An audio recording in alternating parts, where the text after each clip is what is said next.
నమస్తే అన్న. అనంతపూర్లో ఎవరైనా బెండ రైతులు ఉంటే అనంతపూర్ చుట్టుపక్కల ఏడన్నా కానీ మీరు అనంతపూర్లోకి మరూరులోకి వేసుకుంటా అంటారు కదా, అట్లా లేకుండా మీరే ఈ మధ్యవర్తి లేకుండా డైరెక్ట్గా బెంగళూరు వాళ్ళకి వేసేటట్లా ఒక నెంబర్ తెచ్చినాను. ఆయన పేరు హరి. ఆయనకి షాప్ ఉంది, పక్కన షాపులకి రిక్వైర్మెంట్ ఉంటుందంట.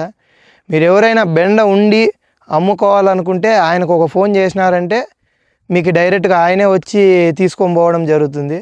మీకు ఏదైనా ఉపయోగపడుతుంది రైతులకు అని చెప్పేసి ఈ వీడియో చేస్తాను అంతే.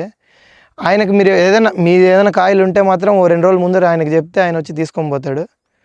ఇట్లే ఏమైనా కానీ వేరే కాయలు ఏమైనా ఎవరైనా వచ్చినా కూడా మీకు చెప్తాను. ఇప్పటికైతే ఇతని నెంబర్ పెడతాను చూడండి. బెండకాయలు అయితే మీరు డైరెక్ట్గా ఇచ్చుకోవచ్చు, మంచి రేట్ వస్తుంది. మామూలు మధ్యవర్తి దగ్గర ₹2 కమిషన్ లేకుండా మంచి రేటుకి అమ్ముకోవాలనుకుంటే అతన్ని కాంటాక్ట్ కాండి. మీకు మంచి రేట్ వస్తేనే ఇవ్వండి, లేకుంటే మాత్రం ఇవ్వకండి. 2 సార్లు అడిగి బాగుందంటేనే అతని దగ్గర మీరు చేసుకోండి అన్న. నమస్తే.